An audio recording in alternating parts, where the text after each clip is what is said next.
My name is Alan Howarth. I work in Hollywood, and I was given a book called The Rods of Amun-Ra. It was an 800-page, 3-volume thing written by Wesley H. Bateman, and it was an analysis of the Great Pyramid of Giza for its architecture and sacred geometry. So in this 800-page book, which I just sat down and I read the whole thing, cover to cover, he suggested there would be music frequencies described by this mathematics. Well, the mathematics is based on pi and phi. Those are the two key numbers in the architecture of the pyramid. And he believed that it's very deliberate, and it was sort of like a church. It's a monument to this mathematics, which I believe, and he agrees with me, is sort of the creator's math. It's the formula for making things in the third dimension. I went over to his house in Las Vegas at the time, and we had an oscillator, so he dialed up the value of a frequency that he said was part of the pyramid mathematics. And I'm sitting there at a little electronic keyboard with a piano sound up, and I'm going nee, nee, nee, nee, nee, nee, until I match up the keyboard now, and it's not standard. It's actually a flat quarter note kind of thing. And I actually detuned it minus 62.5 cents. So that's the detuning for RAMusic, which is what we're now talking about. So RAMusic is based on reestablishing natural frequencies in the music. It turns out that the value for A, which is standardized in Western culture, is 440 cycles per second. Well, that was an arbitrary decision that was made in 1920 by the New York Musicians Union to standardize tuning forks for all the piano tuners. And at the time, there was no standard, and well, 440 is even, we'll go with that. And everybody just marched on and never thought about what it was. Well, I was sitting there and I did the detuning, and I played this piano sound now, detuned, this minus 62.5, and I played it, and I went, wow, this sounds like a 17th century piano. It was my first impression. I didn't know what it was, but that's what I responded to. And Wes turns to me and he goes, you're right. I mean, what do you mean I'm right? He says, I'm telling you, Mozart and Bach and all these guys before A440 were in the same tuning. Because when they, with their musical genius, listened to the notes, these are the ones that sounded right. Okay, I'll buy this. I'll accept all your math. But let's look for confirmation. Let me go someplace else and say that this is real. So I started listening to recordings of whales and dolphins and birds. And they were already in tune with the piano now that was detuned to this raw frequency. I went, wow, all right.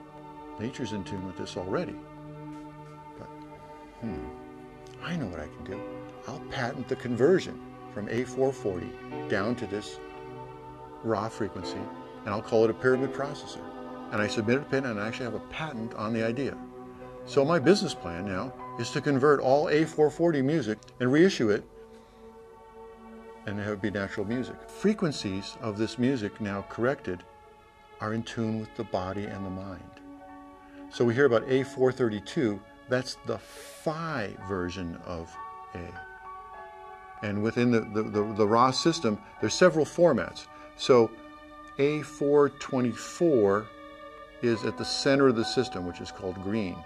But one cycle, either side of that, is a red and a blue-green, a red and a blue format. So there's this little cluster within one cycle of these three formats that line up with spectral lines and atomic particles and electrons and protons.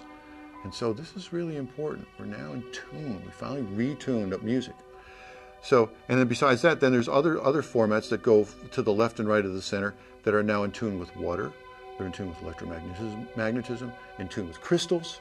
So that there's a broad spectrum, plus or minus a half note, either side of the center of the system. And I was given this book called The Keys of Enoch, the author is Dr. J.J. Hertak. And I told Dr. Hertak all about this RAMusic and my theories about it. And he agreed with me right away. He said, you know, Alan, you're onto something here. Let's prove it. So through the Academy of Future Science, I've now done expeditions to all the Mayan temples, and I've recorded the resonant frequencies of the Mayan temples. And they're all in Ra. So we believe that the ancients understood this and designed these temples specifically for the resonance, acoustically, dimension-wise, so that when they would go in there and the cantor would begin to do a ceremony and he would start to sing, once he got in tune with the room, he was on the right note. And when he was on the right note, the congregation would have a religious or transcendental experience. My own personal experience playing with RAMusic, I was working on a meditation CD called Paradise Within. And I started out in A440 and I just did my stuff, and we're intending to just convert the tracks later digitally to the other frequency. And it just got to be one night and I thought, you know, I should just originate in these frequencies. So I detuned all my instruments. And I sat there and I played, and I had this most unbelievably creative pocket of energy. And in 3 hours, I finished the last third of the record, and I could do nothing wrong. It was like, whether I paused, it was so much fun to do anything, and it was all right. So I hit what musicians refer to as the zone. I was now connected to my higher self. Creativity was flowing right through me and right out my fingers. It was just the greatest experience. Well, the same thing will happen to anybody now that plays this.